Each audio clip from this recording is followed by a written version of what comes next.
અમદાવાદ ગ્રામ્ય એસઓજીની ટીમે ઉત્તરાયણ પહેલાં પ્રતિબંધિત ચાઇનીઝ દોરીના નેટવર્કનો પર્દાફાશ કર્યો છે।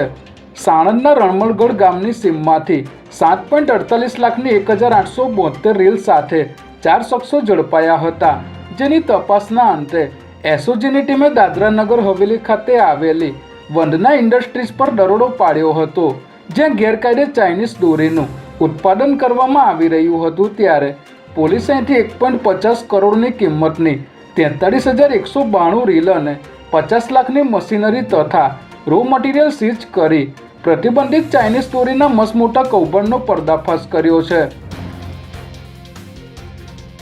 અમદાવાદ જિલ્લાના સાણંદ નજીક આવેલા મુનિ આશ્રમ રોડ પાસે આજે વિદેશી દારૂ ભરેલી રાજસ્થાન પાર્સિંગની એક ટ્રક અચાનક પલટી મારી ગઈ હતી, જેને કારણે રસ્તા પર દારૂની બોટલો વેરવિખેર થઈ ગઈ હતી।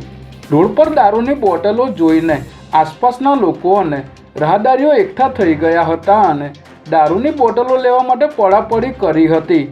જોકે ઘટનાની જાણ થતાં જ પોલીસ કાફલો તાત્કાલિક ઘટના સ્થળે દોડી આવ્યો હતો અને પરિસ્થિતિ કાબૂમાં લઈ રોડ પર પડેલા મુદ્દામાલનો કબજો મેળવ્યો હતો।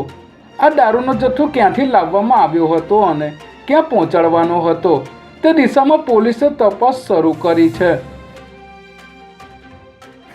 આગામી ક્રિસમસ અને 31 ડિસેમ્બરની ઉજવણીને લઈને અમદાવાદ શહેર પોલીસ કમિશનર દ્વારા જાહેરનામું પ્રસિદ્ધ કરવામાં આવ્યું છે, જે મુજબ 24 ડિસેમ્બરના રાતના 11:55 થી 12:30 સુધી, જ્યારે 31 ડિસેમ્બરના રાતના 23:55 થી 12:30 સુધી નવા વર્ષની ઉજવણી અંતર્ગત ફટાકડા ફોડી શકાશે। આ સિવાય રાતના સમયે ફટાકડા ફોડવા પર પ્રતિબંધ મૂકવામાં આવ્યો છે। ફટાકડાનું વેચાણ માત્ર લાયસન્સ ધારક વેપારીઓ દ્વારા કરવાનું રહેશે, જ્યારે તમામ ઈ-કોમર્સ વેબસાઇટને ઓનલાઈન તમામ પ્રકારના ફટાકડાના વેચાણ પર પ્રતિબંધ મૂકવામાં આવ્યો છે।